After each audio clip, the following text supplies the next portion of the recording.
This is the Cover 3. My name is Sterling Bennett. Alongside me is Dre from Dre Area Sports and Aaron from 49ers First Takes. We are live from the Gulag this week as we anticipate Niners-Eagles wild card round matchup. The NFL playoffs are here. It's exciting. It's also equally as terrifying as to what could await San Francisco this Sunday. But as we leave behind Week 18 and the loss against the Seahawks, we enter a time where the playoff records, the season records, they are down to 0. No wins, no losses, 4 games to immortality. Can San Francisco get it done? It starts this Sunday in Philadelphia at the Link. So Dre, Aaron, how you guys feeling entering wild card weekend of the 2026 NFL playoffs? I feel really good. I feel really confident. I feel the Niners can actually win this game. I know a lot of fans are like, oh, it's over. They're never going to get out of there alive. I see it the opposite way. I feel like this is a favorable matchup for San Francisco. When you look at the overall rankings of the Philadelphia Eagles, there's a lot to be desired. And I think that this game, I feel like, could be similar to what we saw when it was Niners-Bears, where you're going to score a lot of points. I mean, the Philadelphia offense has been atrocious. The past couple weeks, they've done well, but they've gone against really bad teams. And you can look at that as like, well, these are just kind of tune-up games for them. But not really, though. Not really. And Niners offense, yes, it ran into a buzzsaw that was Seattle Seahawks, but I don't see them doing that 2 weeks in a row. I really don't. Aaron?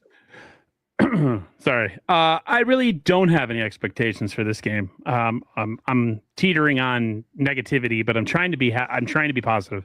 Man, the loss to Seattle last week really kind of reaffirmed some things in my mind that I was trying to like not think a certain way about. And it's weird because like the Eagles have been so bad offensively. And Jalen Hurts, even though he was like Super Bowl MVP last year, and he's taken such a tumble, but at the same time, like I feel like the Niners defense kind of cancels that out with just how poorly they play. So I think it is going to be up to the offense to try to keep pace, because I don't think the defense is going to do a good enough job. I don't see it. The pressure of this game is going to be on Kyle, his play calling and the offensive line to at least make this a competitive ball game. Because I think if it is a competitive ball game, I think the Niners have a shot at winning. But they got to do something about offensively. They have to be able to move the ball and score points, because I think the defense last week kind of showed you what they really are. And yeah, they kept it close last week. They only give up 13 points. Yeah, but if you watch the game in its entirety, if you look at the points and then you look at how they moved the ball last week, essentially at will, to me, this is an offensive game. This is going to be on the Niners offense. Like as it would have been if we beat Seattle. We would have known. We said this from the beginning. Like if the Niners are going to win a Super Bowl this year, it's going to be their offense. So that hasn't changed, in my opinion. Well, let's start there. The offense, right? They're taking on Philadelphia, Vic Fangio-style defense, Vic Fangio-led defense, and Philadelphia also has all 22 of their starting players on offense and defense fully healthy. They are the exact opposite of the San Francisco 49ers, and we can get into the pressure put on Brock Purdy and Kyle Shanahan's shoulders. We do know now that Trent Williams is questionable for Sunday. We also know Ricky Pearsall, who hasn't practiced all week, is also questionable. I think that's more of a let's not tip our hat kind of designation, but Dre seems like he wants to get into Ricky Pearsall. It's probably a good place because we know that if Pearsall was healthy against Seattle, there is a way to cope with saying the game would have gone differently. At least the offense would have put up more than 3 points, right? And you're playing Philadelphia this Sunday where running a similar style defense, you don't have, if he doesn't play, that man coverage beater, a separator, or someone that can at least extend the defense, win over the top at times, and sit in those soft zones and win, right? And if you don't have him out there, your odds of winning decrease by a lot. But Aaron has been on this for months, it feels like now, of just being out on Ricky Pearsall, the player, knowing the injury history there. Dre, though, you seem like you have your thoughts about that too. Well, I just think that when it comes to Ricky Pearsall, man, like, dude, this guy's got to get out there. They need him badly, and if he doesn't play, then you lose that speed threat. You lose that man beater ability, and then who do you put out there to replace him? It's probably going to be again Juwan Jennings and Kendrick Bourne. And I'm sorry, I love those two guys, but that's not enough to get it done. And then what? You're going to have Jordan Watkins or Jacob Cowing, who haven't even barely seen the field. And so it's just like you got DeMarcus Robinson.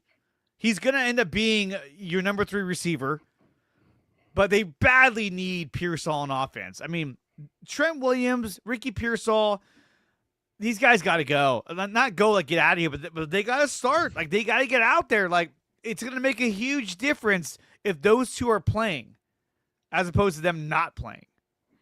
Well, before Aaron dives in here, I'll ask you guys this first. Who do you think has a bigger impact than Aaron can give his spiel on Pearsall? I'm sure he has plenty to say about him. Is Trent Williams, like, what is the percentages you would give if Trent plays compared to, let's say, no Trent and just Pearsall plays this Sunday? I think if Trent plays, San Francisco has a 45 to 40% chance to win, a fighting chance, if you will. And if Trent doesn't play and Pearsall does, 20, 15%. Like, I think Trent is so much more important to what San Francisco needs to do and has to do if they want to get the win on Sunday. Yeah, no, Aaron? Trent Williams is more important to, in my opinion, than Ricky Pearsall. But Aaron, go ahead. Yeah. Trent, having Trent in there is like so much more important because I mean Brock got beat to shreds last week, and I mean the offensive line played atrocious. I think Trent, when he's in there, while he wouldn't have stopped the onslaught of the Seattle Seahawks pass rush or defense, I think it just would have been a different game. There's a reason why Seattle is as good as they are, and you need your best offensive lineman in a game like that. They didn't have them, and the line looked completely lost and overmatched the whole game. And I think a lot of the performance from everybody was really based on the offensive line and Purdy not having any time. It was constant. The pressure was constant. Yeah. I honestly, and I'm not trying to be a jerk. I'm trying to be compassionate. I've been so down on Pearsall just because he never plays, right? And when he does play, he doesn't finish. And when he does play, he misses games right after. I don't really see what difference he would have made last week just because of how bad the offensive line played. That's my biggest thing. Here's my problem. Fred played through a fractured leg the year prior. There's a lot of players that are playing through a lot of stuff. And Trent, I understood missing the game. I mean, he's been healthy all year. Hamstring is like rough, right? Especially for a guy that has to plant and has a gigantic body like he does and has to torque and move and do all that stuff. But like the thing with Pearsall that really got me is like everybody's hurt now this time of year. To me, are you injured or are you hurt? Because if you're injured, you don't play. If you're hurt and you've got nagging injuries like everybody else, your ass needs to be on the field. I don't get it, man. I overheard Larry on a stream say something about like the feeling in the building when they found out he wasn't going to be active last week. There was like really? Like a disappointment. So I don't know, man. I don't know if he's being easy on himself. I don't know what he's telling Kyle for him to be missing such important games. I don't know. Does he have a competitive spirit? Like, what is it? Like, I don't know. I don't have the answer. I'm not in his brain. And this whole thing where we got to keep talking about last year and what happened last year was a tragedy. But that was last year. That has no impact on this year. None. What he's been this year is he's been an enigma. We don't know. We don't know in 2 years what he really is. We know he can catch the ball and he doesn't drop the ball. And he's a pretty good route runner, but he's always hurt. And like, are you comfortable going into next season with him being your number one wide receiver? I know that wasn't the expectation, Sterling. You said it on a previous stream, like that was never. But if Ayuk's gone and Brandon, what's his name, Debo's gone from last year, like he would be essentially your number one receiver. Do you have confidence in him going into next year? I don't. So that's where I sit on. That's where I sit on him. Yeah, I think there was a stat that flashed on the screen when last Saturday's game against the Seahawks, where it showed how many games Pearsall has missed, how many he's played. And he's missed 20 total games of a potential 34. So he's missed 20 games. He's played in 14 games. Now, if you remove the 6 games he missed because he was shot, he's played in 14 games, and he's missed 14 games. That's really just kind of flip-flopping one on, one off, and that's not going to cut it in the NFL, obviously. I would like to lean more towards the player here just because I believe in Ricky and think he can be a great player in San Francisco. When healthy, he's shown to be a big, impactful player. But yes, the injury is a massive concern. I also wonder that when he got hurt in week 3, tried to play through it in week 4 against Jacksonville, and he re-injured it, and that knocked him out for about a month and a half, right? With pretty much same time as Purdy, right? I do wonder if it never healed properly or it never healed completely. And he's tried to come back and play through it each time. You know, he feels 85%, he feels 75%. And then one false move, one fall, one tackle. It's like, oh crap. You go back to when he initially got hurt. He openly said, it felt like there was no stability in my knee. And you mentioned, Aaron, you mentioned, you know, Trent and having to cut and plant. Those exact same things apply to Pearsall as a wide receiver. If you can't cut and plant and run routes, knowing his skill set being the route runner of the offense, then you shouldn't be out there.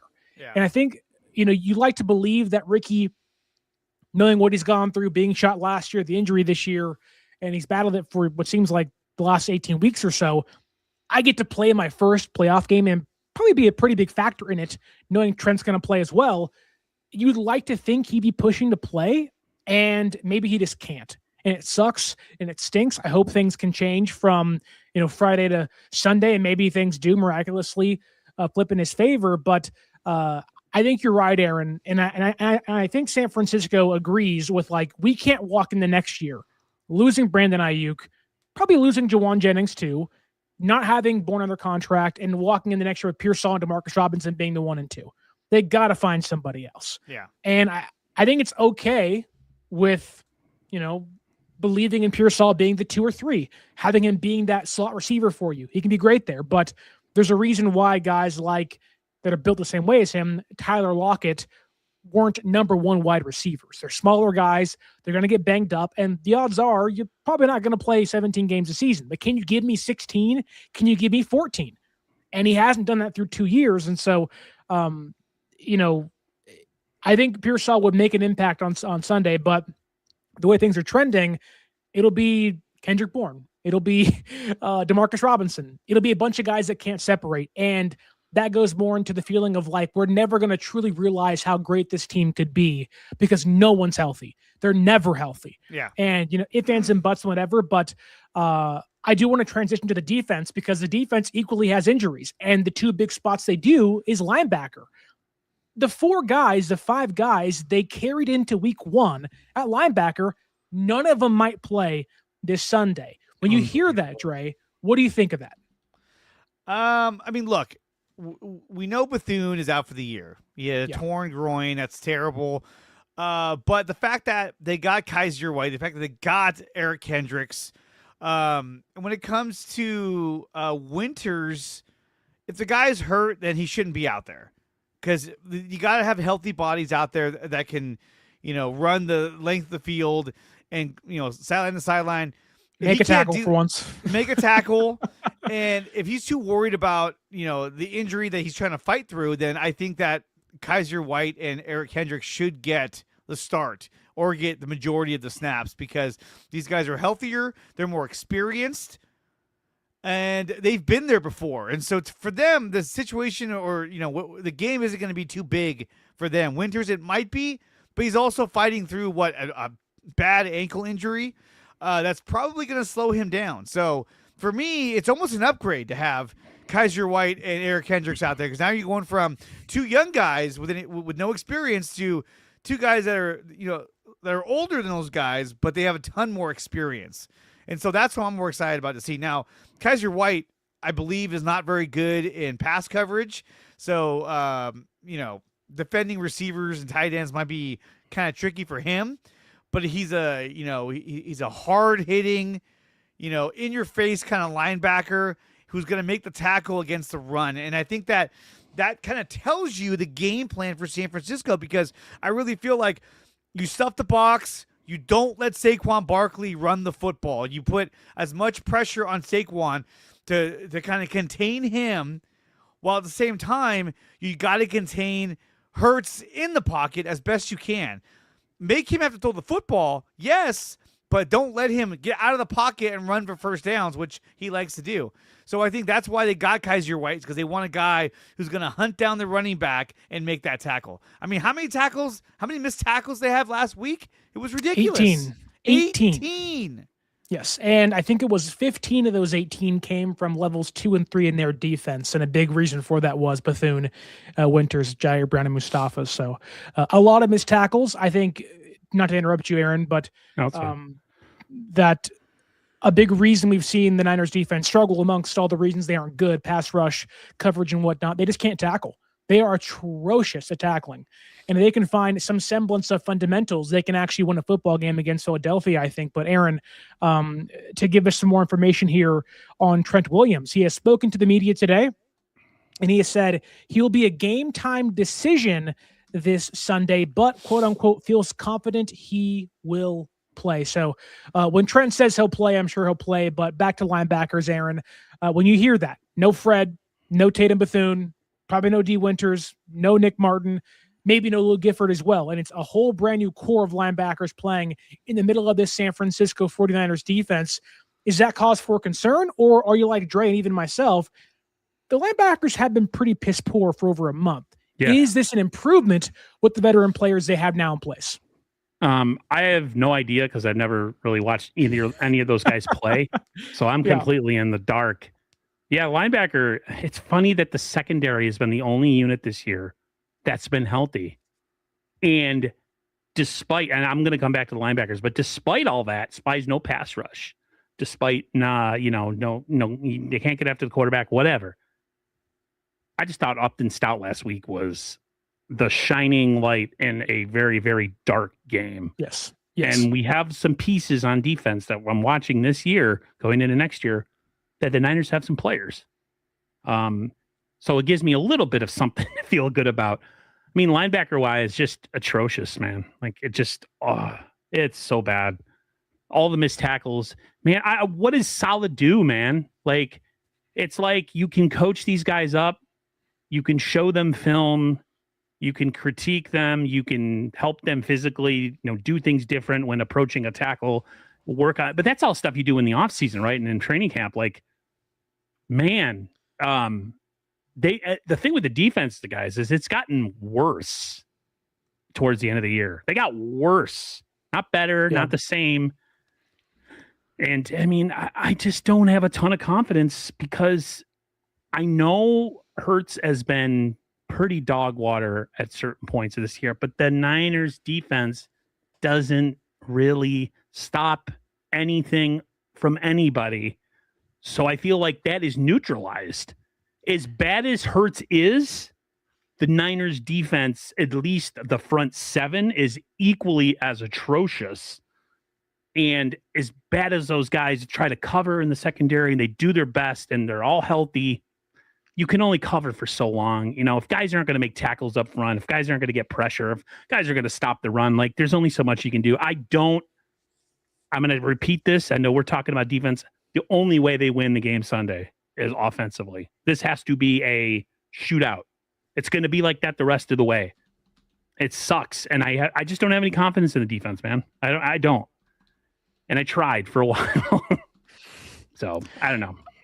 One of the areas that I'm a little worried about and this goes back to tackling, and I think we will see an improvement from Eric Kendricks, Kazir White, and even Garrett Walla, who I think if you go back and watch the tape, I think it showed that those guys can play better. And I think whether it's the injury stuff with Winters and Bethune or just them being young players still, what is this, Bethune's second year as a 7th round pick and it's Winters' 3rd year? I think, Dre said stack the box and whatever, and all that's true. Like, you have to stop Saquon. One area, though, I think that has been kind of not overlooked because it was a big reason why they lost that game against Seattle. It was 3rd and 17, right? You can't make a tackle on Kenneth Walker, like, really. But if you go back and watch that game against the Colts, The exact same thing happened 3 times. 3rd and 12, 3rd and 14, and 3rd and 16. They all became first downs for the Indianapolis Colts. The Bears game eludes me right now, but 3rd and long to me is a place where if you have better tackling linebackers, you can go out the field. Yep. And this team has been able to put opposing offenses in 3rd and longs a lot. They just can't get out the field on 3rd down. So I'm hoping that for Philadelphia, who I think is the worst 3rd down offense in football this year, which is shocking to say, and you get some improvement in your linebacking core when it comes to tackling. If you can get off the field on 3rd downs and get your offense the football more, there's nobody I trust, well, besides McVay and Stafford, to score on an opposing defense than Purdy and Shanahan right now.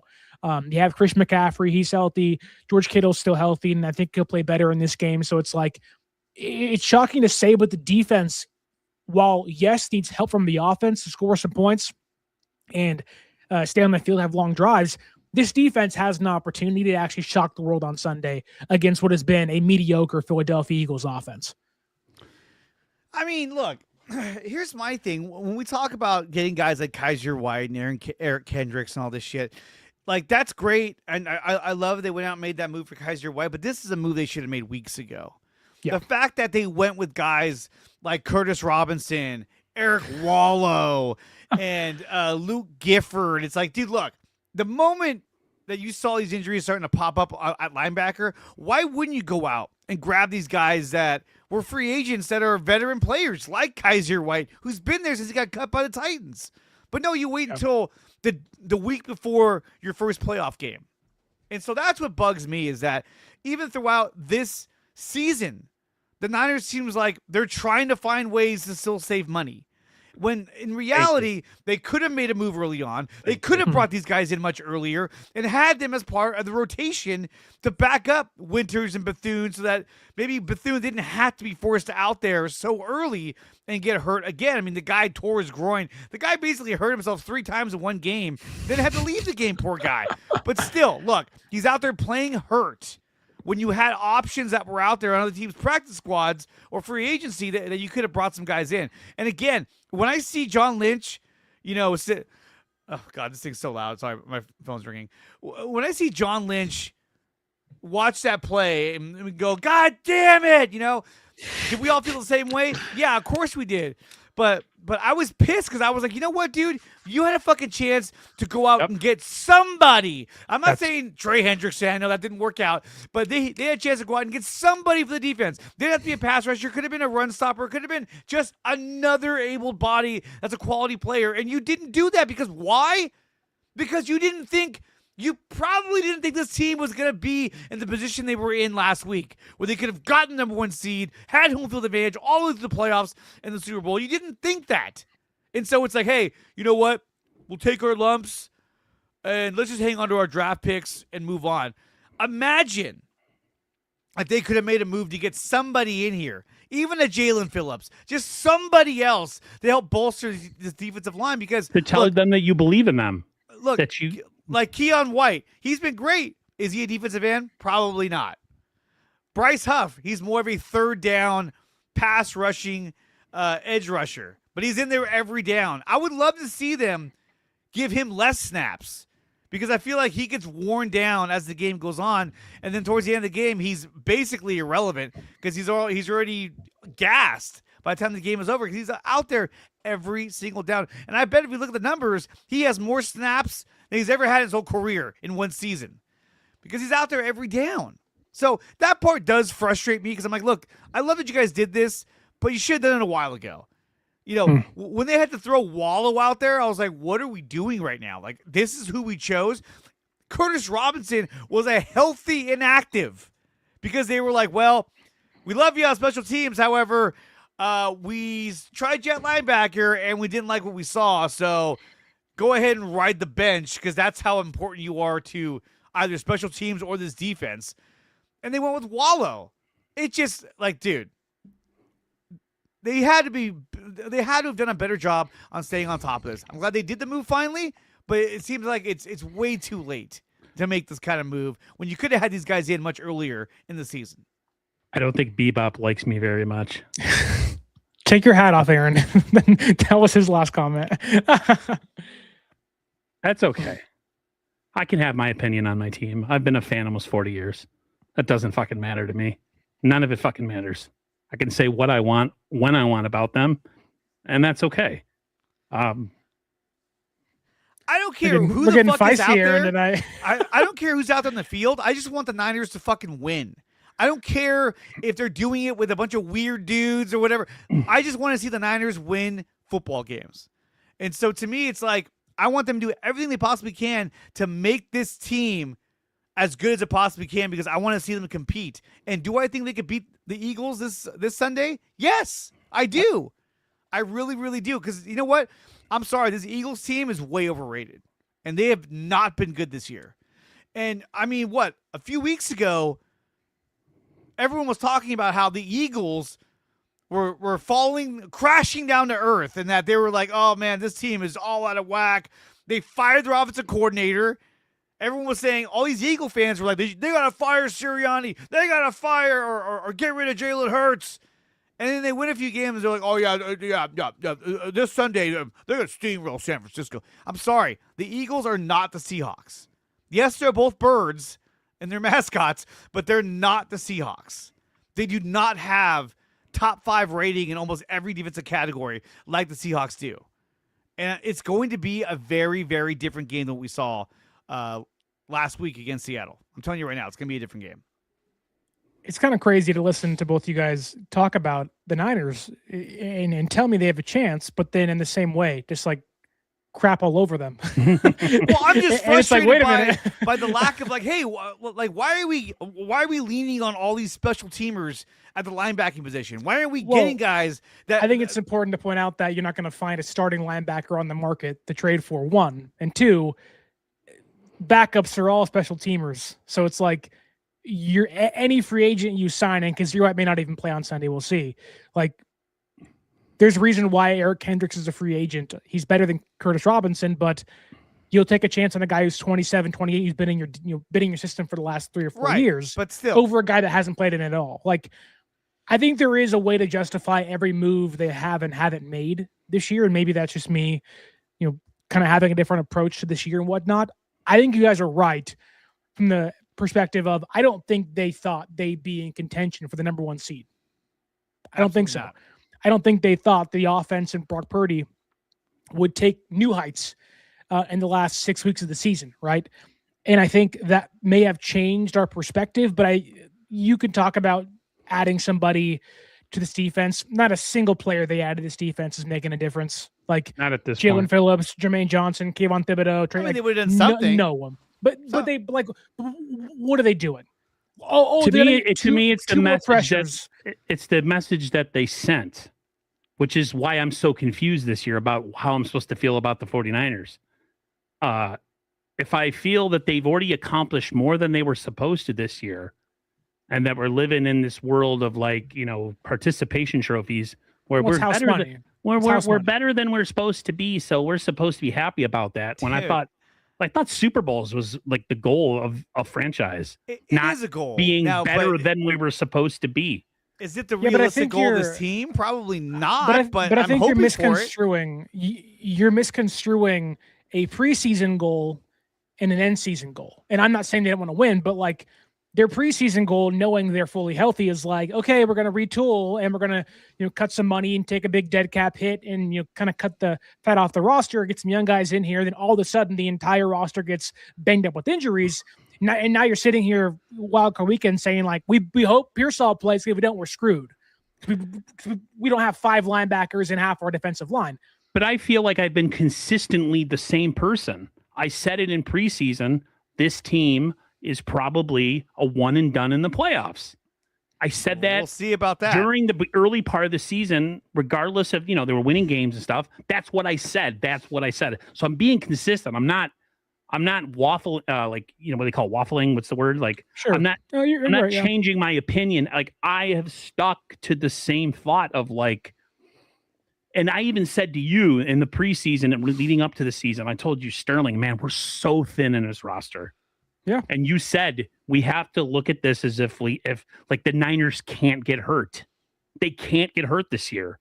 And it happened. I mean, what are we expecting? I mean, we've been the most hurt team for like a decade other than 2023. So like we said that. And then in my mind, I'm EMP. like, it's the EMP. So like I've stood in the same place. I didn't think this team's roster was good enough to compete with the big boys this year. And, okay. And so like, injuries, I thought it was. So if we, that's all.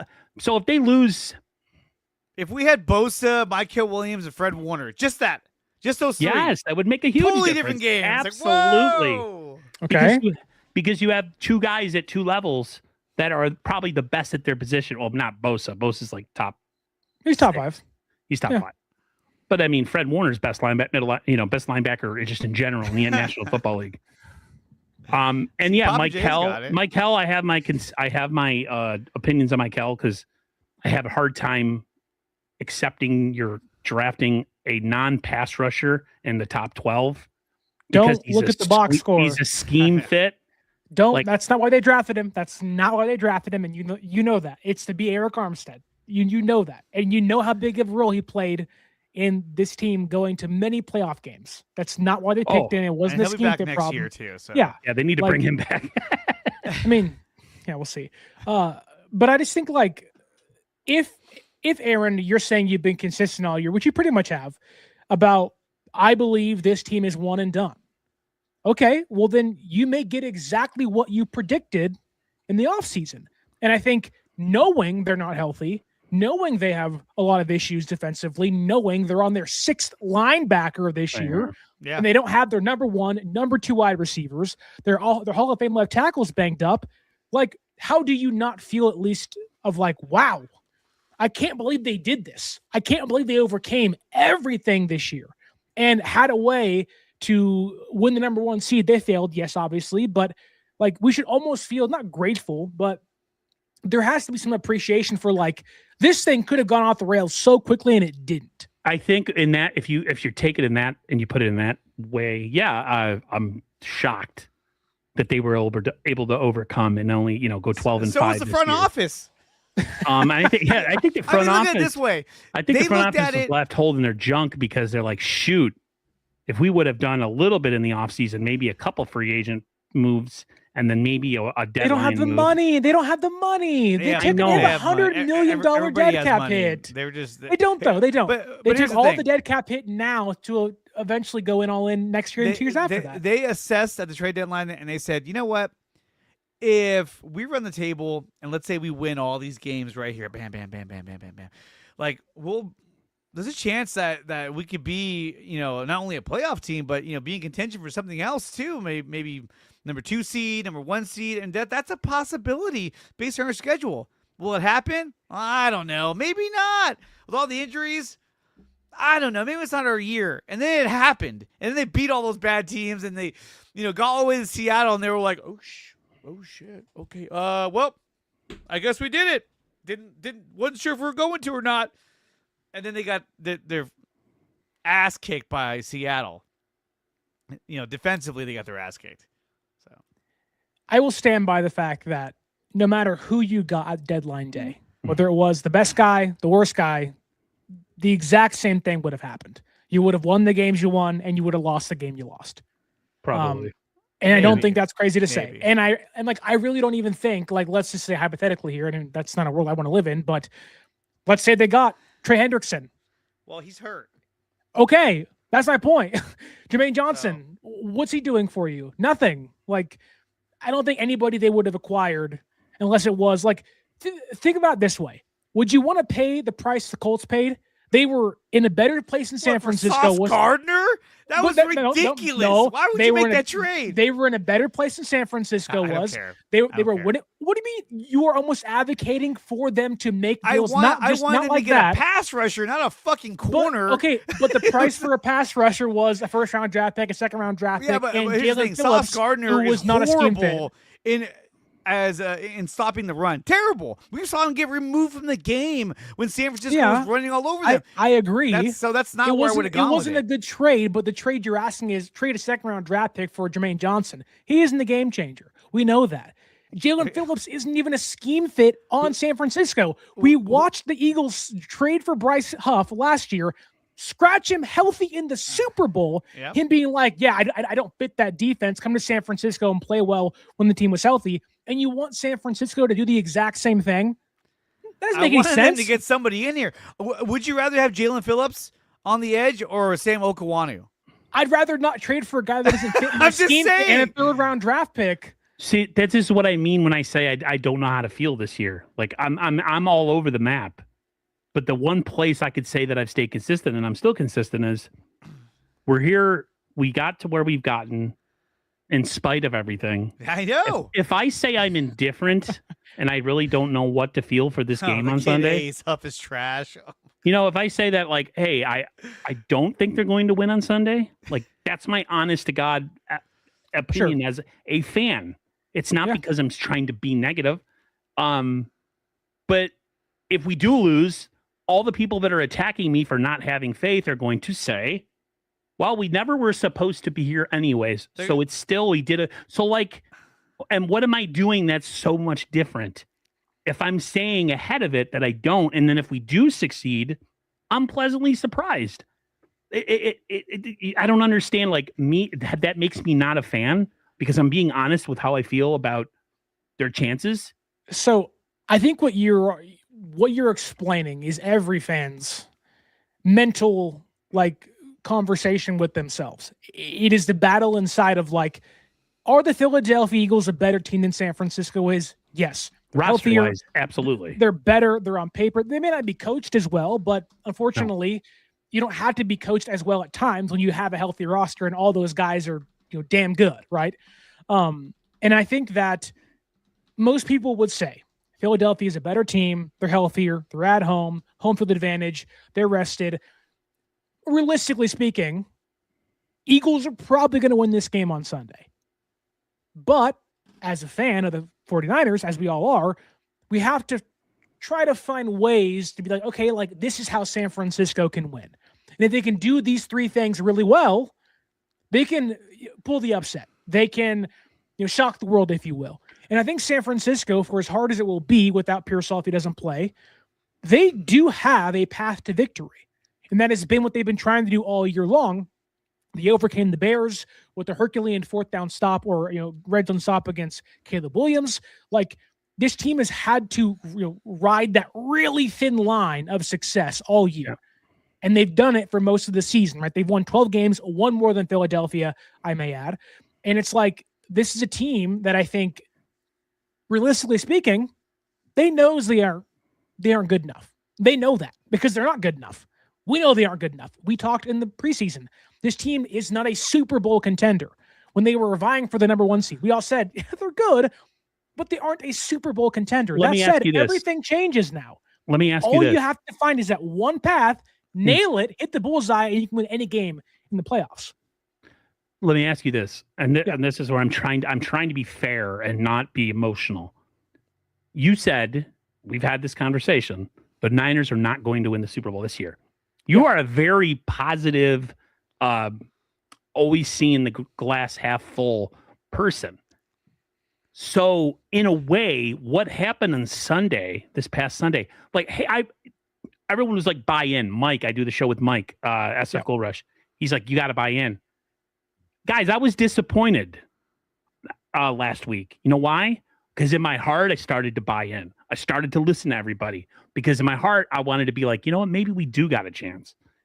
And then when it didn't happen, I was pissed. I was pissed after that game because I'm like, damn, I let myself buy into it when I know better. So it's like, it's hard for me, man, because part of me wants to say, yeah, let's go into Philadelphia and shock the world.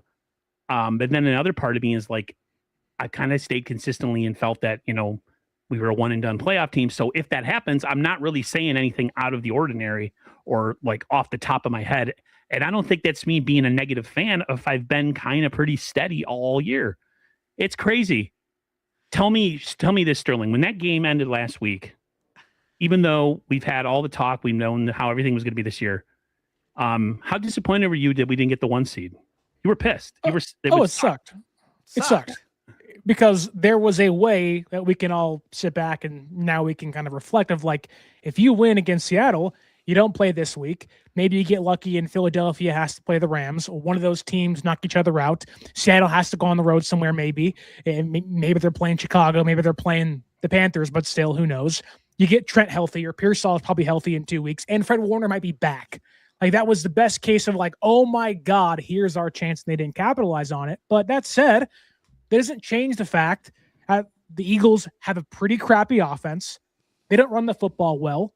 They don't pass the football well. Hurts is not a top quarterback in the NFL this year.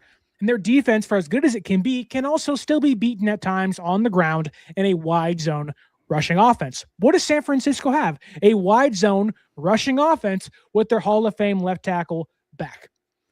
Why should I not buy into that? And on top of that, their offense has Brock Purdy playing quarterback still. And for the last month and 3 weeks, he's been the best quarterback in football. And they have Kyle Shanahan calling plays. I know they don't have the dogs. They're banged up, and all that's true. The cards are stacked against them. But why should we not sit up here on Sunday, or even today on Friday, being like, you know what? Who fucking cares? Yeah. Like, who cares how many cards are stacked against you? You want to know why? Because none of it matters. No one cares who's hurt. No one cares who's out. No one cares who's in. Your job is to walk in there at the link in a hostile environment and pick that freaking defense apart and walk away with the middle finger in the air saying, fuck you. This is our time to win, and we just stomp the shit out of that defense in Philadelphia. If you want to be that kind of fan, which is what I want to be at my chair, at my seat, yelling, screaming, and believing this offense can at least take apart that Philadelphia defense that can't stop the run, and Jalen Hurts' sorry ass as a quarterback that can't see the middle of the football field. Like, he's a little guy. Where San Francisco has weaknesses on defense, Hurts can't exploit them. He's not that guy. He ain't that guy. You're not that guy, pal. Trust me. Like, the Niners can win this game. It's going to be tough. It's an uphill climb, and they may have to walk their way through a bunch of dog shit to do it, but they're going to fight for every single blade of grass, and they may lose. They will probably lose. But you know what? I know this team will go down swinging. That's the best thing you can ask for a team this banged up, this hurt, that right now looks like the season's kind of over. Part of the fan base feels that, but guess what? You can take jab after jab. Rocky says it's not how many times you get knocked down, it's how many times you get back up and keep fighting. And this team will keep fighting to the very end. I think at least offensively, they have a lot of players that have a lot of pride. Kittle, McCaffrey, Trent Williams, and Brock, you know. So in that aspect, it's like, yeah, I think offensively that they will give us everything they have against this Philadelphia defense. I wish personally that the defense kind of had that same approach, that same moxie, that kind of us against the world mentality. I feel like they have less talent than the offense does. The offense has proven superstars on the team. Well, you know, not to cut you off, but like when you talk about, you know, I bought into this team. For me, it's like, this is my team. This is the fucking 49ers, a team I've watched since I was a child. Like I said, I don't care who is on the fucking field. As long as they win, that's all I care about. Even in the years when everybody was like, oh, dude, I hope they lose and we get the number one pick in the draft. Yeah. I was like, I don't want them to lose. I want them to fucking win. Fuck these teams. I want to see them win. And here's the thing. When you break down the defensive rankings and offensive rankings of these teams, this Eagles team has not been a world beater like it was last year. It's got dysfunction. It's got problems. Brandon Graham literally had to come back from retirement to help them out because they were like, oh, God, please help us. And then I know, look, Lane Johnson's back. He's going to make a huge difference. But us getting Trent Williams back is going to be a huge difference maker. And if he goes out with an injury and he can't sustain it, that's going to hurt really, really bad. But if he can stay out there and he can be effective, he's a huge difference maker. Now, when you look at the defense of the Eagles, it's not good. I think their greatest strength is their pass defense, like their secondary, which isn't even that great. I think they're number 7. But then it's like when you look at their run defense, not good. Their third down defense, even worse. Third down defense, I think I have it right here. Third down defense for the for the Philadelphia Eagles, they are ranked number 21 with a 40.5% success rate on third down. When you compare that to last week, Seattle's number 1 with a 32.1% success rate in getting you off the field. That's a huge difference. That's a massive difference. It's almost a 10% increase that they're going to get you off the field. And look, I said it before, the game last week was going to be won on third down. Niners have a number 1 third down offense in the league. Seattle has a number 1 third down defense in the league. Whoever can win third down is going to win this game. And guess what? Seattle won third down with their defense, and they also won it with their offense as well, especially on that 3rd and 17, which was probably one of the biggest backbreakers of the game, along with that interception as well. That sealed the deal. But this is going to be a very different game. This is not a defense. Like, you can have a defense that's got a lot of pass rushers, Brandon Graham, Jalen Carter, all these guys. We've seen that before, like the New York Giants. They had Thibodeau. They have Abdul Carter. They have one more guy, too. I can't think of his name. Brian Burns, who's like leading the league in sacks. But guess what? That is Brian Burns' 16 sacks is like quarterbacks running into him saying, like, can I have a hug? Anyway, sorry, go on. But my point is that, like, you can have teams that have a ton of sacks and get pass rush on a quarterback. But there's some teams that do that, and they're crappy at stopping the run because that's not what those guys are built for. Now, they have another guy, a D tackle on the Eagles that's really, really good and really, really gigantic. Jordan Davis? Yeah, Jordan Davis, who's going to be like a huge boulder out there. But still, this team has not been consistently effective against the run. This team has not been consistently effective defensively, especially on third down. And that's where the Niners find the most success, is especially on third down. If the Niners can sustain long drives that end in points, maybe 3 or 7, they will win this game. Because the Eagles have the highest percentage of turning the ball over on third down. Not by turnover, but just by not getting a first down. They go 3 and out, I think, almost the highest of any team in the league. And that's why Philly fans were ready to kill Sirianni and Hurts, because they can't sustain drives. What's crazy is they won the Super Bowl last year, and but that was different, though. So easily, it's different. No, they had Josh Sweat. But that's a huge. It's because Kevin Patullo is now their offensive coordinator, and Kellen. I respect I respect my opponent, though, because I feel like the playoffs are a new season. Yeah, and I feel like sometimes teams, even in years like the 88 49ers were like a 10-6 team. They played really up and down that whole season, and then they went into the playoffs in 88, and Montana played incredible. Rice played incredible in this playoffs. Boom, they win a Super Bowl. You know what I mean? So, like, I still, yes, they're a bunch of names, but I respect a lot of the talent of those players that they could come alive this Sunday. Do I think the Niners have a chance against this version of the Eagles? Absolutely. Do I think they can score some points this Sunday and keep this game competitive? Sure. Look, but it's going to take, that's what it's going to take. I have a lot of confidence in Brock Purdy. I'm not going to jump off the ship because all of a sudden he had one bad game last week when we really know he didn't really have any time. Like this whole narrative, like some people like to run with, Brock didn't step up last week. Like, really? With what? How? He didn't have any time. He had nowhere to go with the ball. They were clamping down on defense. That Seattle defense was incredible last week. So I still have confidence in Brock. I have confidence in Kittle, McCaffrey. I hope they can get a couple stops this week. I'm telling you, that's what it really takes. If they could just be average on defense, and score some points, they can win this game.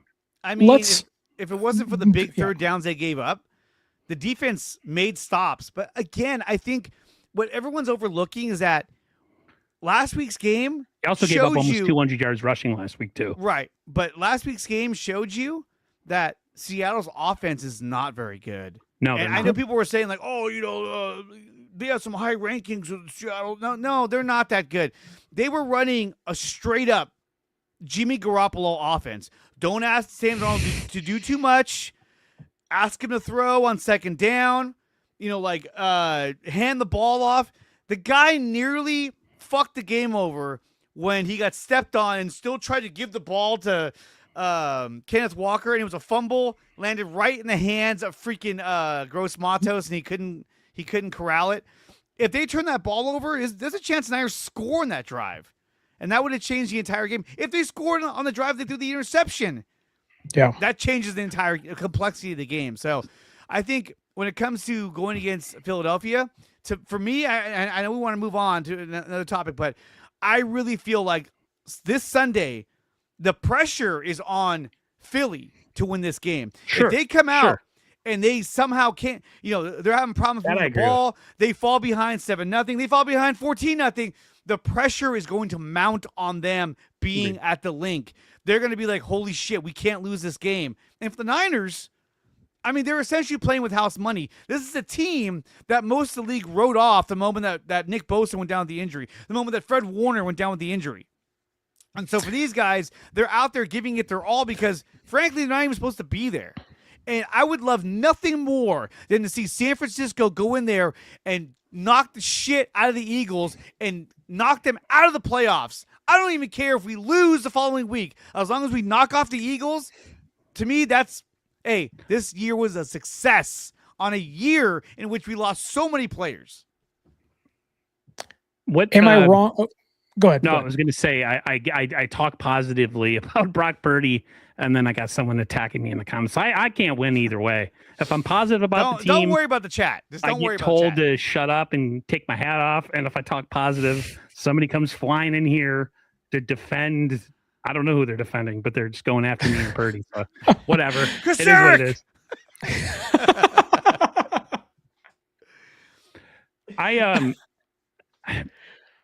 I don't know. Like I feel. I'm telling you, the Eagles are fucking phonies, dude. No. I feel like the Eagles. I feel like the Eagles are gettable, and you're right. I think the pressure is completely on them. There is no pressure on the 49ers. I think the only pressure that's on the 49ers is from fans like me. Or fans like the kid Ace over here who's like, not supposed to be there. They got the easiest schedule in the league. It's like, dude, you guys are the defending Super Bowl champions, and you played like shit for most of the season. So we'll see how it turns out this Sunday. But if you guys lose, fucking pie on your face because your team shit the bed. Yeah, if you guys lose to a team like us who's undermanned, that's a bad look. Yes, they have a chip, but that would be rough. You have a chance to go back to back and win 2 Super Bowls in a row, and you lose to a team that literally limped into the playoffs. That would be a bad look. So yeah, the pressure is definitely on the Eagles. I agree with that 100%. I think I speak for most fans. Want us to lose. Come on. He wants those draft picks. He's trying to turn the tables on us. I want them to lose. Oh, shit. The reverse psychology happening in the chat is off the charts right now. But I think that most Niner fans, including myself, would say we are cautiously optimistic of we know the challenge is ahead.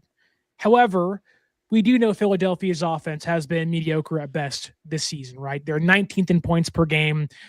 They scored the 9th most points in the first half, but the 26th most points in the second half. If you can avoid that first punch, you can usually find a way to win late in games. They're 23rd in passing yards per game. They're 18th in rushing yards per game. And Philadelphia is 24th in third down conversion rate, 37%. And they led the NFL in 3-and-outs offensively. Yeah. Meanwhile, Jalen Hurts, when pressured, 6 touchdowns, 5 interceptions.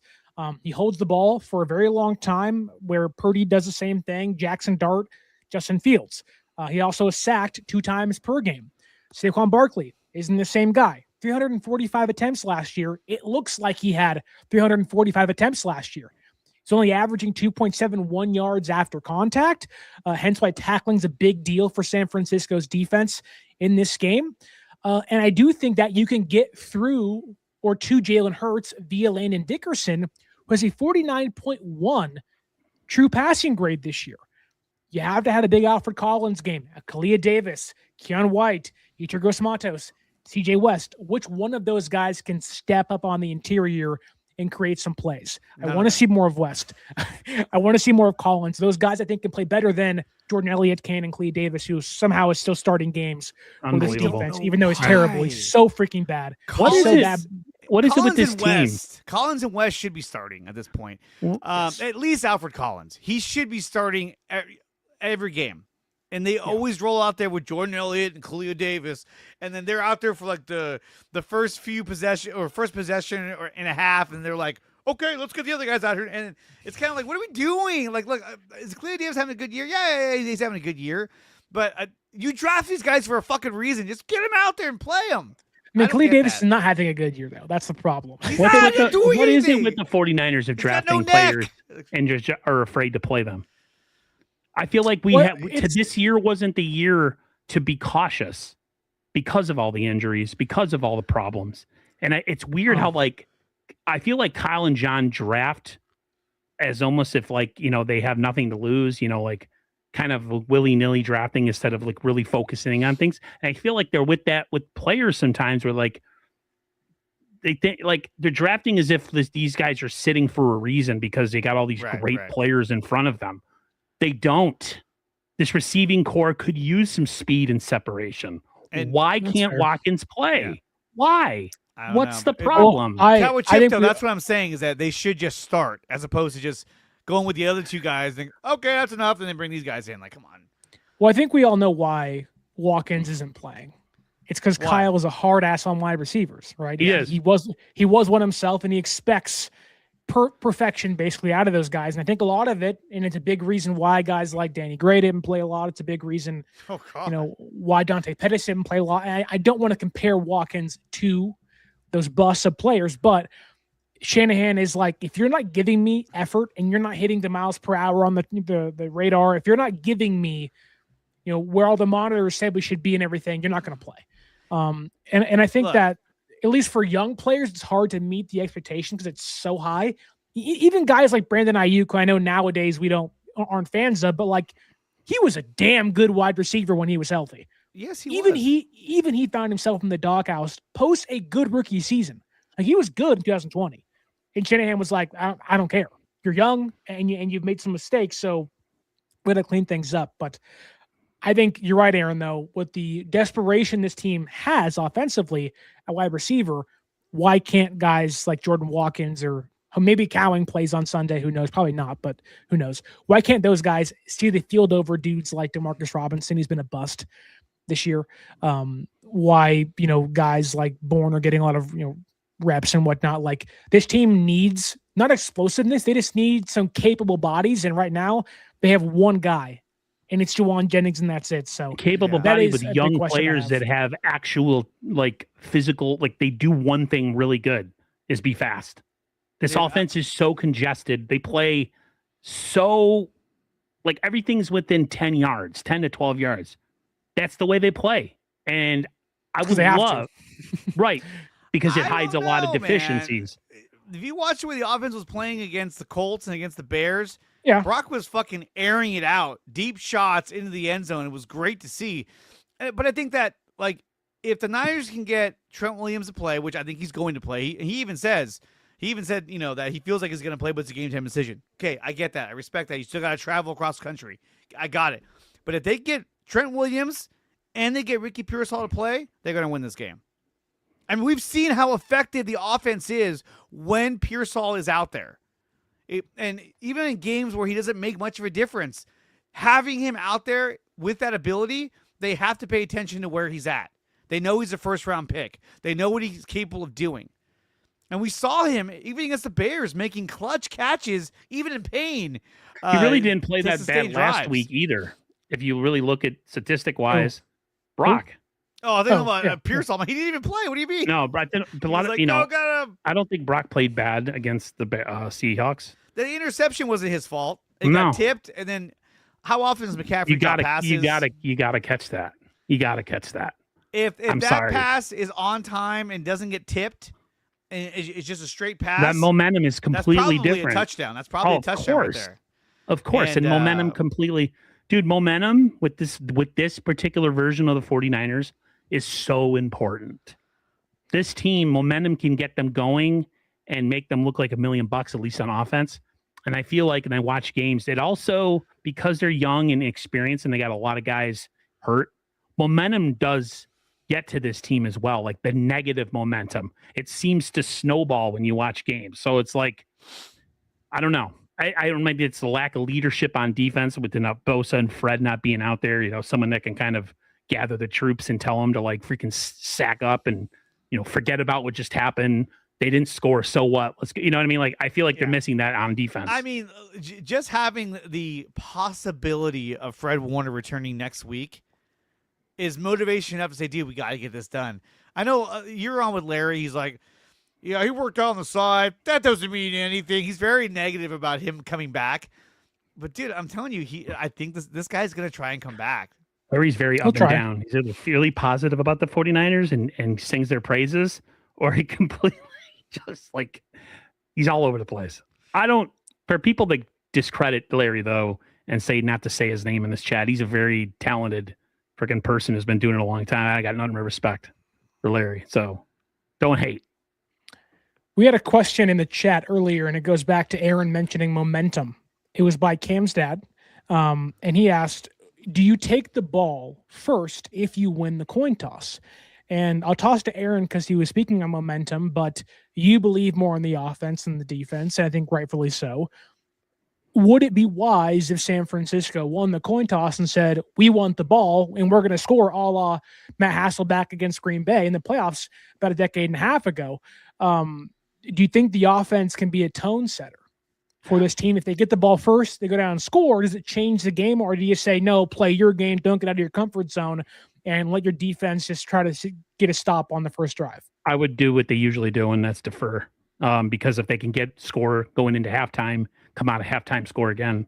That's what Kyle's plan usually is. If they have the chance to make that decision, Kyle always goes with giving them the ball first because, you can double up on a team before they know it hit them.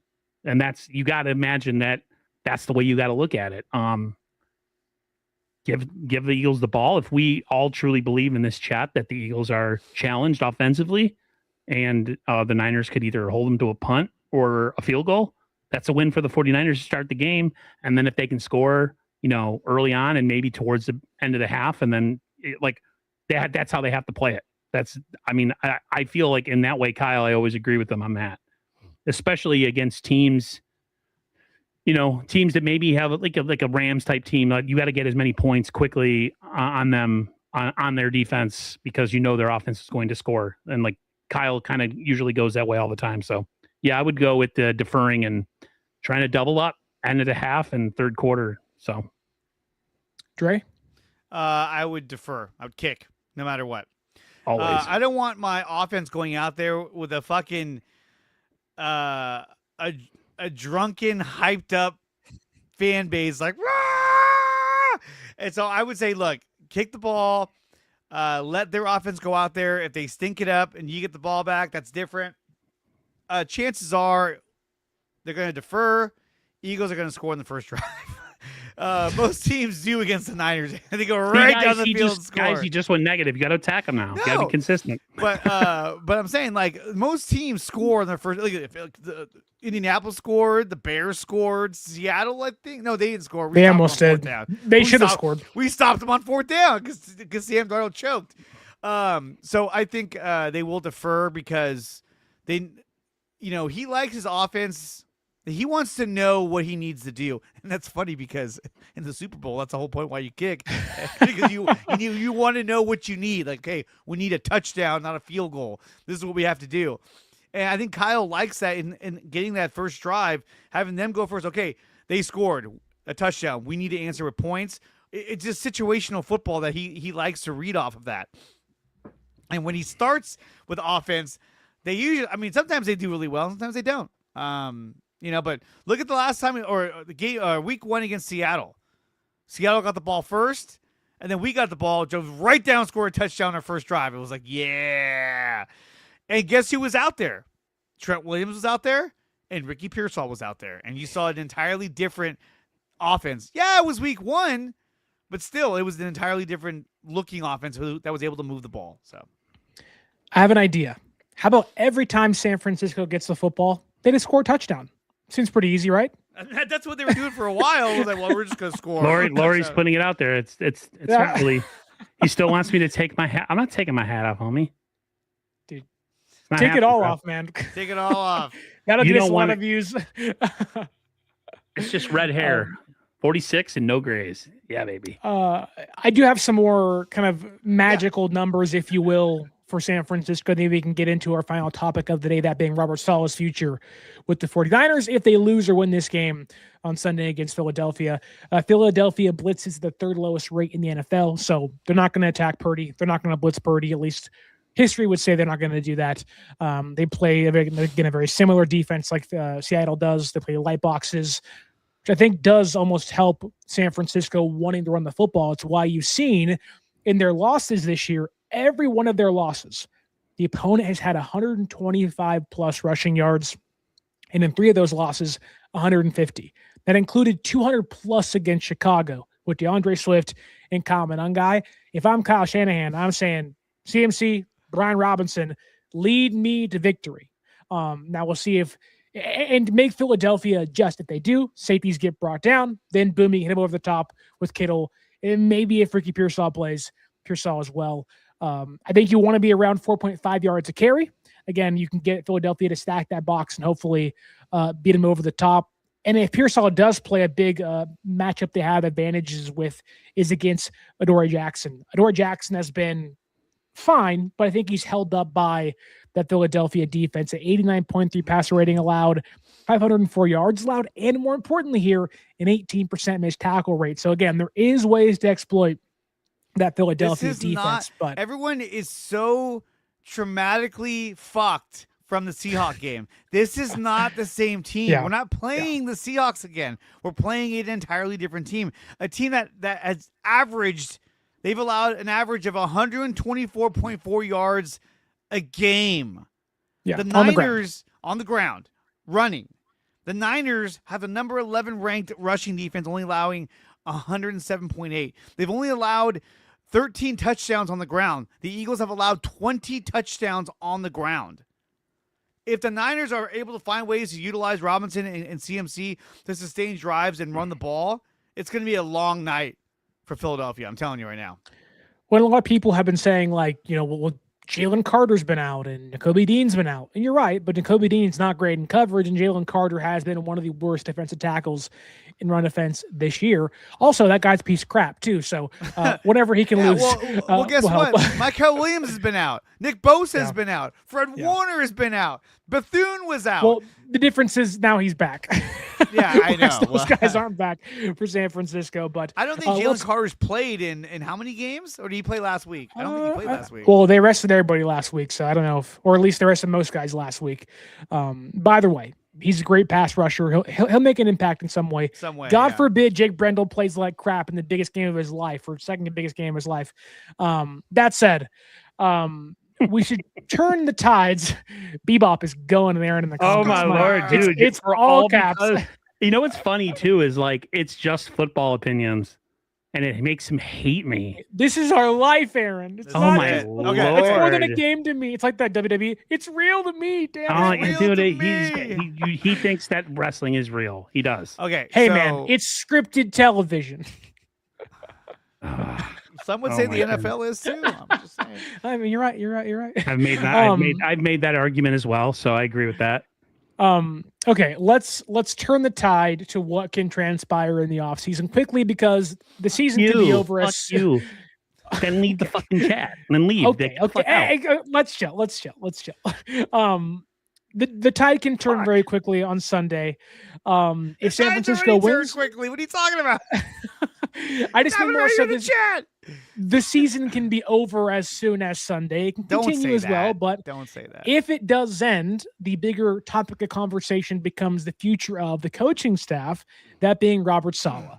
And Dre, it's one of the topics that you wanted to get into because Robert Saleh is seemingly wanted, or at least being interviewed by every single coaching vacancy in the NFL, the Falcons, the Titans, the Raiders, anybody you could think of, the Ravens. And it seems like that a lot of people believe he's going to be gone. I'm not one of those people, but still. What do you guys make of the interest in Saleh? Do you think it's a foregone conclusion he's gone, or do you think there's a chance he comes back next year? Gone. That is that simple. Yeah. If you're getting interviews from the Ravens and the Falcons, to me, those are the two jobs that he's going to want is either Baltimore or Atlanta. Because Atlanta, at least, you already have what's his face there? The D coordinator. Ulbrich. Yeah. Ulbrich. You already got Ulbrich there, and he's already worked with him in New York. More than likely, this is the shitty part for San Francisco, is that if he goes to any of these teams, Brant Boyer is probably going with him. Good chance of that. The good chance of that happening. And he may even bring, what's his name, Clay Kubiak, the one that we got. He might even take him with him and make him his offensive coordinator, who has more say as a coordinator there than he will here in San Francisco. So I see Saleh going to either Atlanta or Baltimore and bringing those guys with him. Okay. And then Mike McDaniel coming back to being our offensive coordinator. I just think the sheer volume of teams that need a coach is scary, and I think he's going to be gone as well. Yeah, but it's still a lot of those teams. Like nobody wants to go. Like Arizona, I would not want to go there. Although I knew they were going to try to make a move because they wanted a defensive-minded coach because they were drafting for a defensive-minded head coach in Jonathan Gannon. But look at these teams: the Titans, train wreck. The Giants are a train wreck. Arizona, a mess. The two teams that stand out the most is Baltimore and Atlanta because they're in that kind of like Goldilocks zone where you're like, well, things actually aren't that bad where they're at. I mean, Atlanta probably wants an offensive-minded head coach, knowing they just tried the defensive thing, and Ulbrich's still there. On top of that, they don't have their first-round draft pick this year, so I don't know how appealing that is, knowing they don't have a quarterback, and if the one they believe in is Penix, he's out for most of next year, or at least a lot of next year. Atlanta, to me, doesn't seem like a right fit for Robert Saleh. It seems like somebody that maybe comes in as like a younger offensive head coach they give time to, kind of how Kellen Moore went to New Orleans this year, where it's like, hey, you need a couple of years to get things right. There's pieces in place, but really, we're not in a good spot right now, so come save us in a couple of seasons. That said, the Ravens, I think, make a lot of sense, obviously. Mm-hmm. Saleh comes in and fixes the defense. They bring in McDaniels. He is the offensive coordinator. I don't know how forgot about that. That's a good one. I don't know how well that works with Lamar Jackson playing quarterback and what his say is in that conversation, but I do think that we are forgetting there are other playoff teams like the Chargers and Jesse Minter, who I think is someone no one's talking about as a Ravens head coach possibility. There's ties to Baltimore, and with the Harbaugh situation out there, I do think that while it may not happen, when Saleh is obviously a big name, I almost feel like he's not respected, but it's a guy like, yeah, we'll talk to Robert, but we don't really want him to be the guy. It's like we like him, but I don't know. It's just like I don't think a team like Cleveland would go and get rid of Stefanski and then go to a guy like Saleh. No, that'd be terrible. They have Jim Schwartz, who's probably better than Saleh for. What about a guy? What about a team? What about a team like Miami? Would you see Saleh going to a team like that? My brother doesn't want him. And he has no hate on. He just doesn't. My brother thinks that Saleh is a good coordinator. He doesn't think he's a great head coach. I mean, at this point, a lot of teams are desperate for anything right now. They're just trying to look. That's probably for a more guy. Consensus too. But he's not really the guy. I don't think anybody leaves with them, Dre. I don't think Boyer. They're not going to let Boyer go. There's no way. Well, they can't stop him. If he's like, hey, yeah, come they with can't me. All right, let's go. It. Yeah, they can't stop him. They're like, see you later. Could they pay him more? They can. He can say that. He can say no to that. Didn't John Lynch say something about doing what they can to keep Robert in the building if they have to, pay him more or whatever? Yeah, but they're not gonna. The one thing San Francisco is never gonna do, whether it was Demeco, whether it was Saleh, McDaniels, they'll let their guys interview. They want them to get the head coaching jobs when it helps them, obviously on the back end too. But they aren't gonna block them from interviews. But the only way San Francisco can entice those guys back is, you want some more money. So I don't know, Boyer might leave. We'll see. Obviously, depends on what happens with the team Saleh, if he leaves, goes to. But I don't know. I just think that if the Chargers win and beat, I don't even know who they're playing, Jacksonville, I think, or New England, whoever it is. I do think that there's a good chance Saleh actually isn't even a head coach next year. I just don't think the teams that need a head coach are sitting back like, Robert Saleh is our guy. That's what I'm saying. Robert Saleh isn't the guy you look at and go, that's the future of our franchise. The only team, though, Buffalo. That's the only team. But even Buffalo, if they fire McDermott and let's say they bring him in, I still don't believe that they can look at him and say this is our long-term successor. I honestly. But why though? Because they already have the OC in place in Joe Brady. He's there, and if he leaves, you go bring in Brian Dable. He becomes the offensive coordinator again, which he wasn't for the Giants job. He has to prove himself as a head coach, and to me, he hasn't done that yet. But that's the thing is the reason why he failed in New York, outside of the dysfunction behind the scenes. Why, yeah, right. But like he didn't have a quarterback. He couldn't get the offense right. The offense, besides wide receiver, is done in Buffalo. It's the best quarterback in football and a top 5 running back in football right now in James Cook. They just got to find some receivers. Yeah. So it's you put Saul in Buffalo, he fixes the defense, which the defense is terrible this year. Yeah. I mean, that team's kind of fixed and done. Right? If they fire McDermott, then I think which they should. They should. I think the first guy they're going to try and turn to is John Harbaugh. That's my opinion, because they want somebody who's been a franchise coach, who's won a Super Bowl, who's done a lot of who's had talent around him. He's just a guy that you look at and go, I want that guy to lean on as my head coach for the next 5 to 6 years. Right, but Harbaugh, for as great as he is exactly what Sirianni is. He doesn't coach defense. He doesn't coach offense. So you have to find a defensive coordinator now. Right, but I'm saying that's like an established name as a head coach for your team if you bring in a guy like John Harbaugh. So I almost feel like we have a question by Lori here in the comments. She asks, "Where do you think Harbaugh goes?" I wish he would go to Miami for my brother's sake. They need it. They need a coach. They need some leadership. He wants it so bad, but he said they're not set up for a coach like him to be there. Like it's not a good destination. So that sucks. I almost feel like the Falcons would be great with Jim Harbaugh or John Harbaugh, excuse me. They have the DC already in place. They can go find an offensive coordinator, and you plug in a coach like that with a young team still. I think they can go a long way, or at least make some noise. Yeah.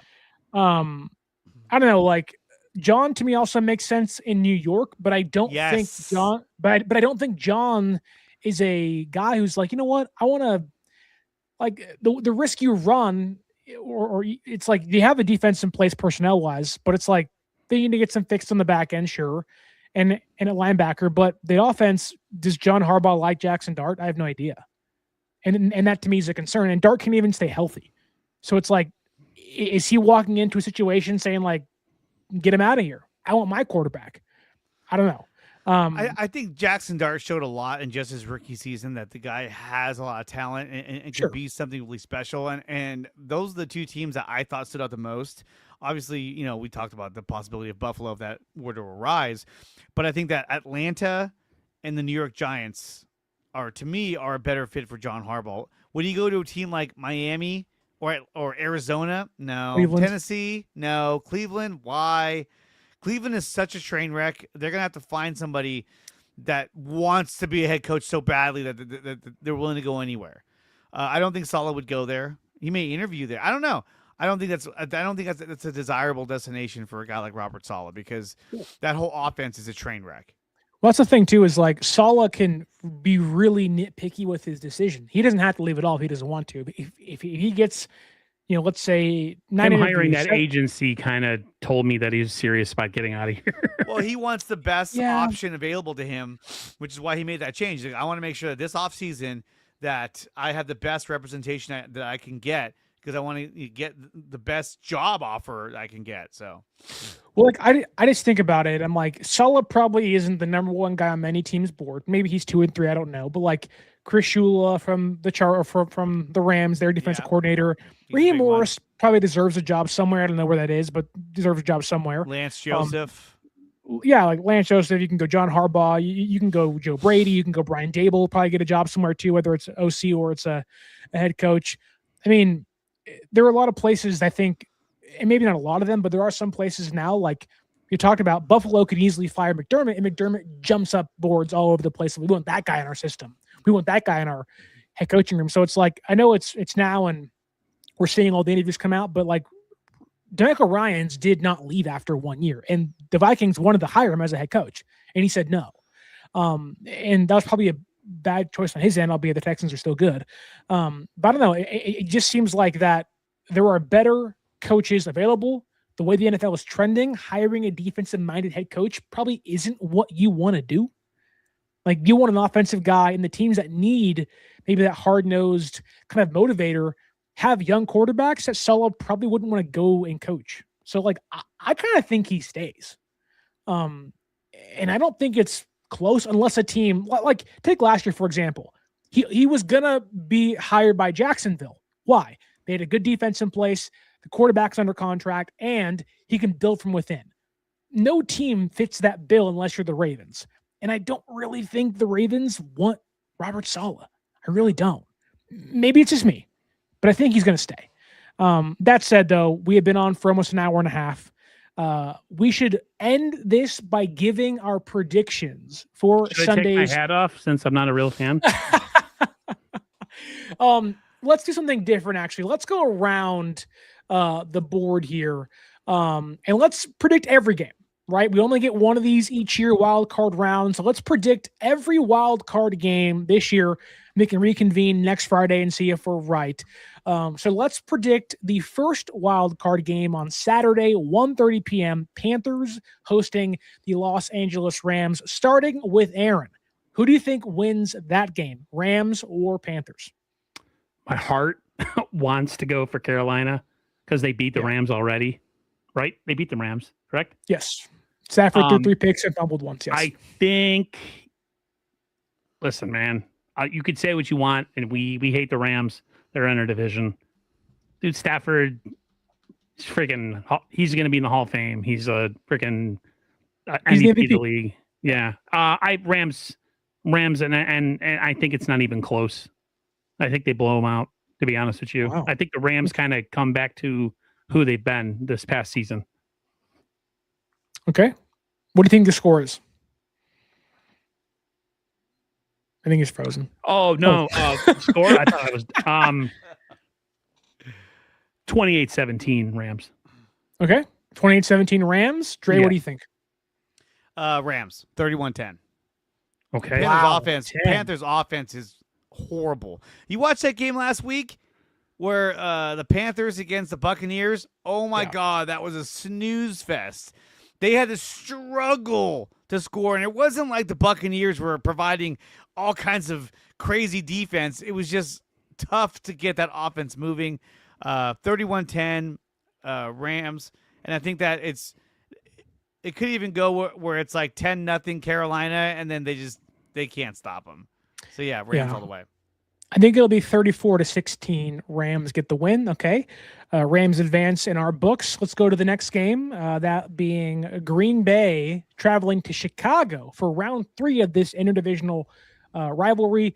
Who do you think wins, Aaron? Packers or the Bears? I don't know. Jordan Love hasn't really showed me anything as far as being a clutch player in the postseason. I think Ben Johnson's going to figure out a way to get the Bears to win this game.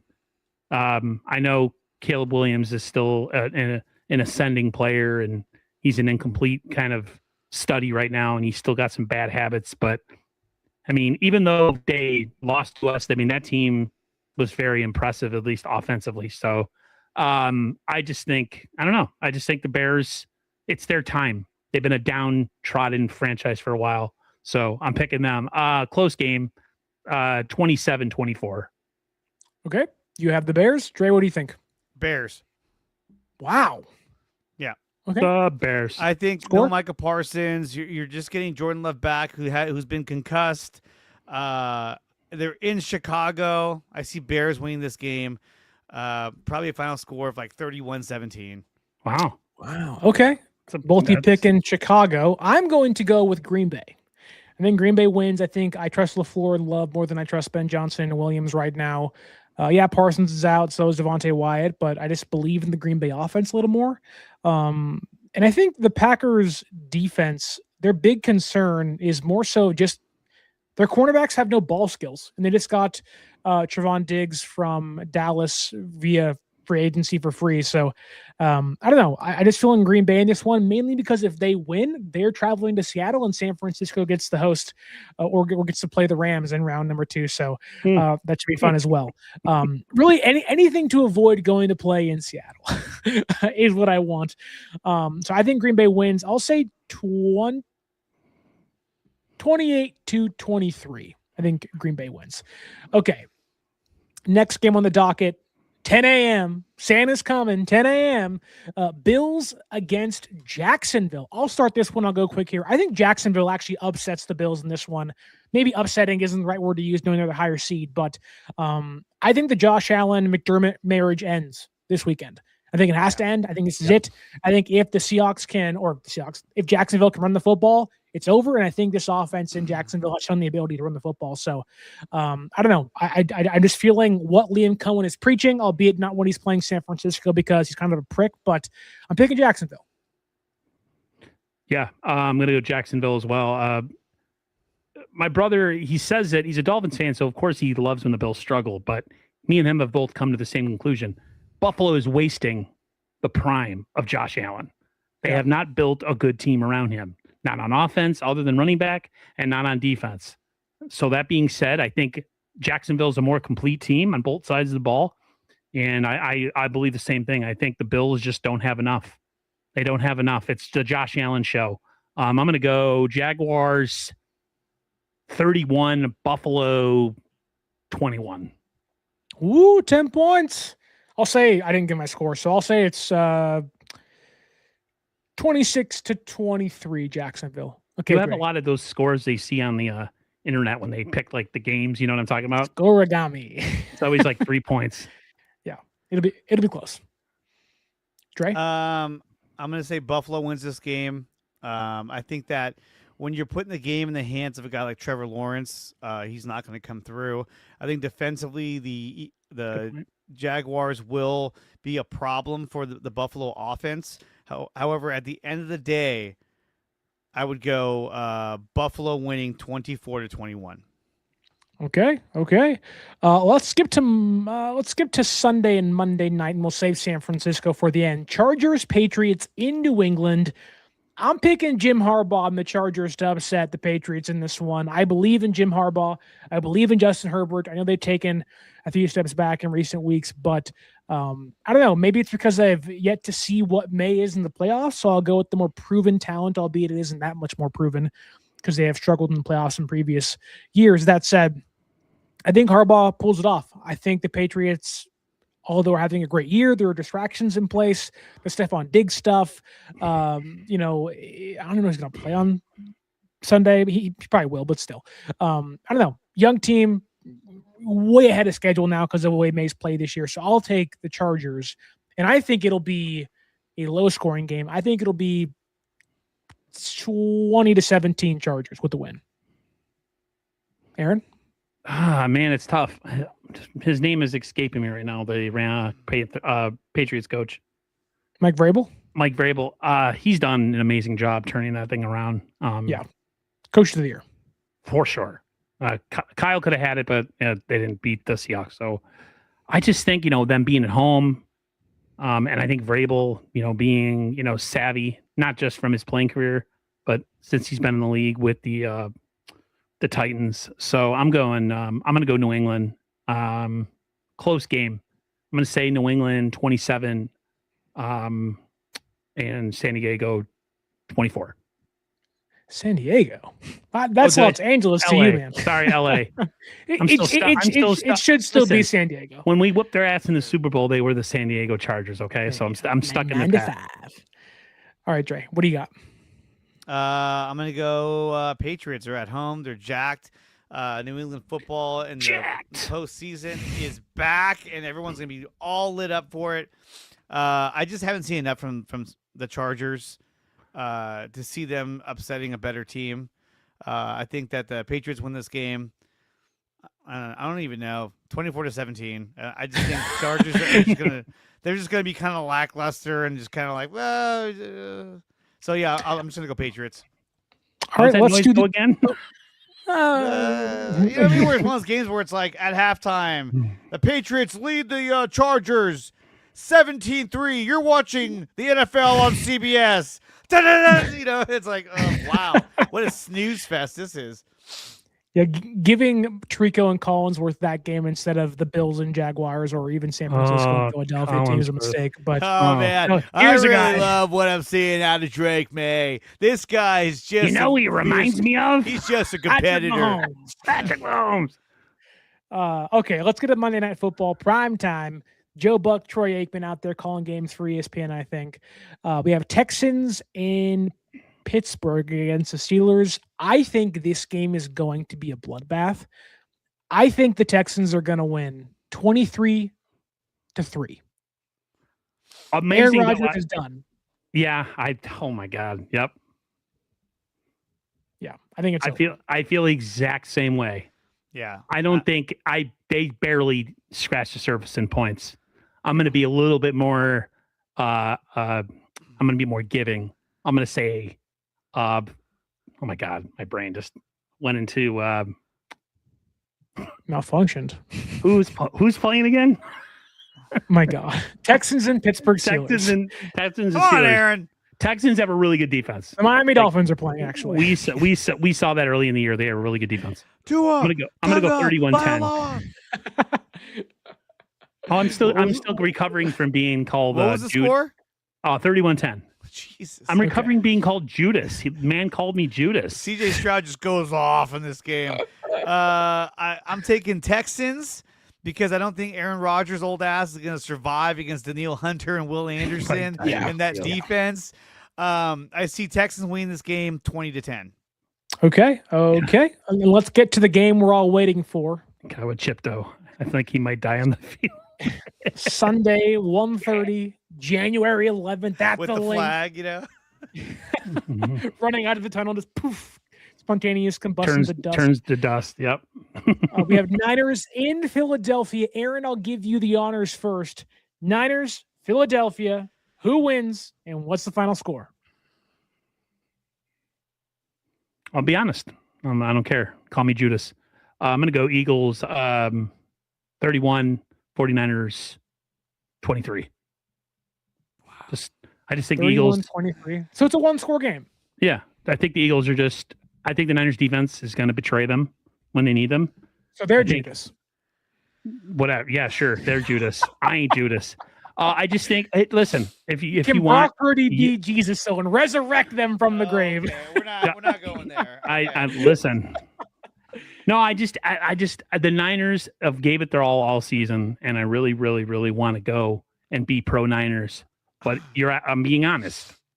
I hope to God that I'm wrong. Please, I just think the Niners, they run out of bullets, and they've done it. They've done for, like you guys have said, for what they've been this year and all the injuries and the drama with Ayuk and all that stuff. If they run out of bullets in this game and they lose by one score, it's totally feasible if that happens. And just like it's feasible that they can squeak out a win. But I think it ends for the 49ers this year in Philly, 31-23. Sorry. Okay. Call me Dre, Judas. what do you think? I had a chance to be an optimist. I'm sorry. You blew it. I am taking the San Francisco 49ers, and they're going to win this game by a final score of 33-24. San Francisco gets the win. Papa J, 40-0. That's a lot of points, man. I'm telling you right now, this defense is not as good as you guys are making them out to be. They're not that good. And when they're going against a high-powered offense like San Francisco had one bad week against Seattle. Before that, we were like, we're going to kill Seattle. They can't. Even the analysts were like, they can't stop the Niners offense. They completely stopped the Niners offense. Is Philly going to do the same thing? No. I think they'll be competitive early on, but the Niners will be victorious in this game. They will knock off the Eagles at the Lincoln Financial Center. That's what this should be called. At the link. And they'll be moving on to face the Seattle Seahawks in Seattle. I am now caught in a rock and a hard place. Do I go Dre, and do I be more optimistic, or do I go with Aaron?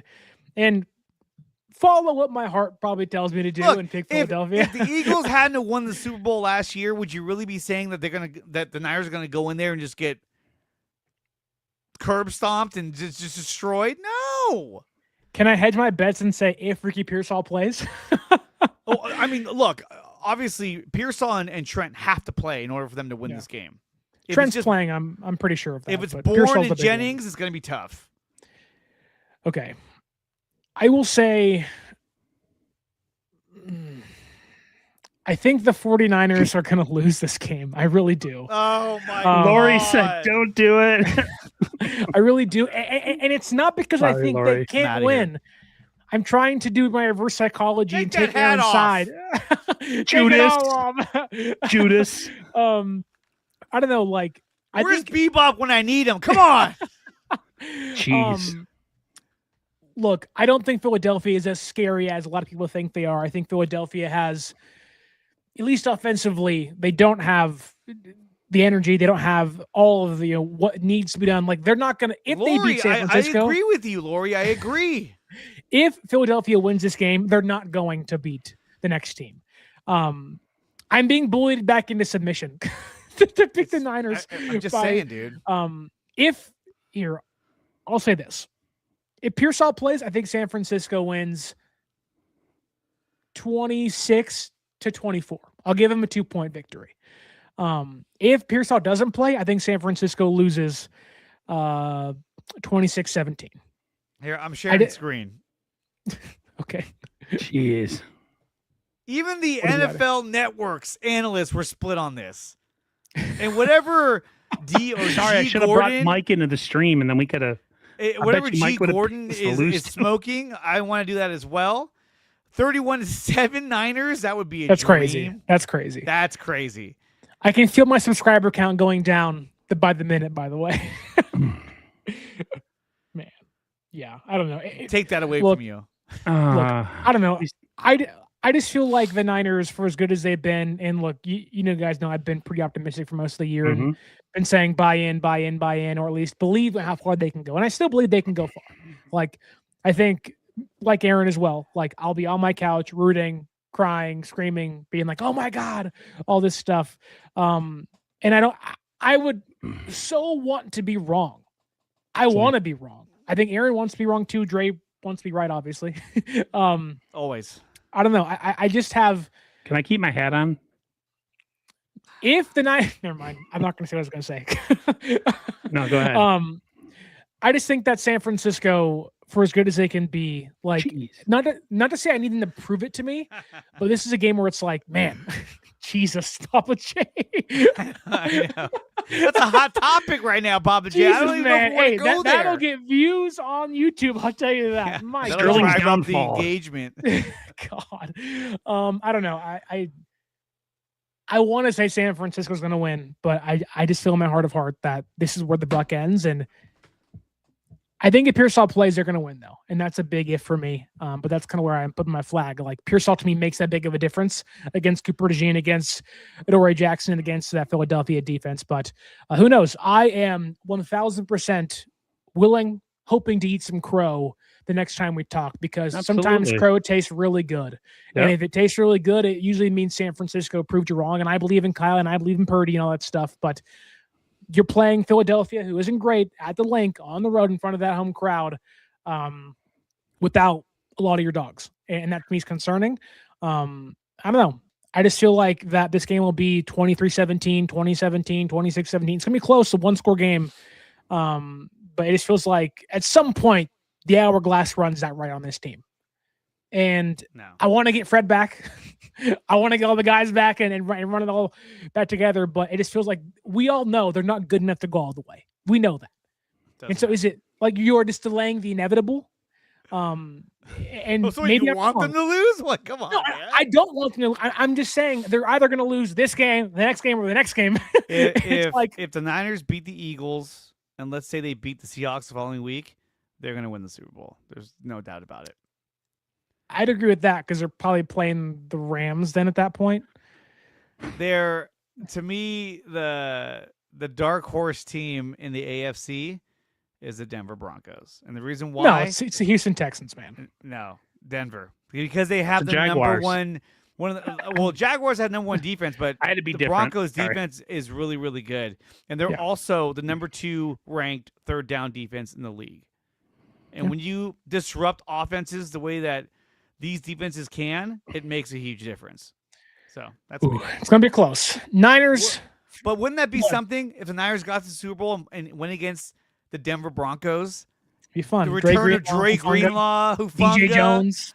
Yeah. That'd be crazy. Be like, Be fun. whoa. Can I just say something to be serious? Like, No. Man, we probably lose that game too. No, because I think it's funny because it's like, you could attack somebody for having a different opinion than you, and you can call me all sorts of names, curse me out or whatever. But Judas. I've been consistent all season It's with true. how I felt about this team, Yeah, this is and I nothing have new. not wavered.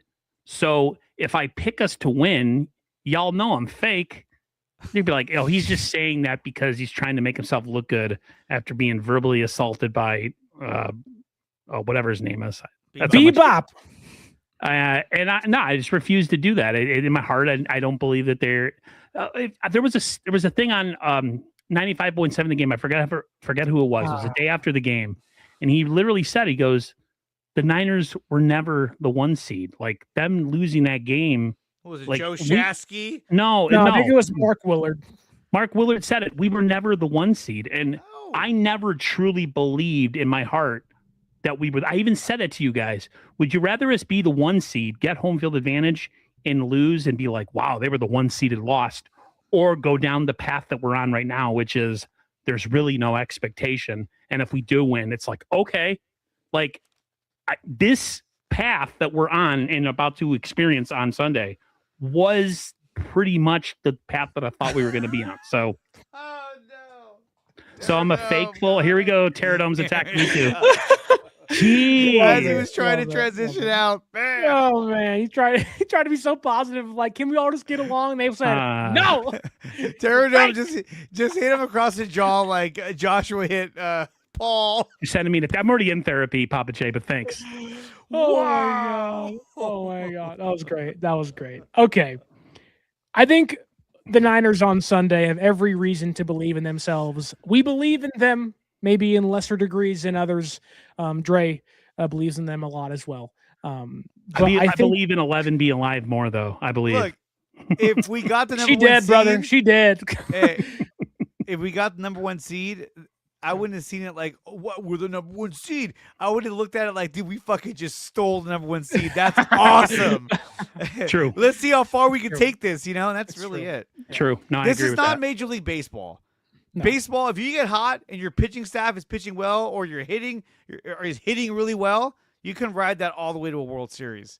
And Yeah. football, it's a little different because there's too many different elements and Yeah. different configurations. of the game. Usually most talent wins. Obviously, Yes. that can differ, and there are outliers in that. But that's the big thing. And this is kind of where I'm at now. Like, can San Francisco be the outlier? Can they be the 1% that says we aren't the best team, but we are the best coach team? And in this game, we can be the best team on Can Sunday. they And be the Indiana Pacers of last season and just Wow. run the table? Wow. I mean, really, can they be the San Francisco 49ers 2021 and go into Dallas and win, and go into Green Bay and win? Now, those teams are a lot better, obviously, than this one was, but, to kind of end, they have the better head coach, the better quarterback, and that's kind of it. But sometimes it's all that matters.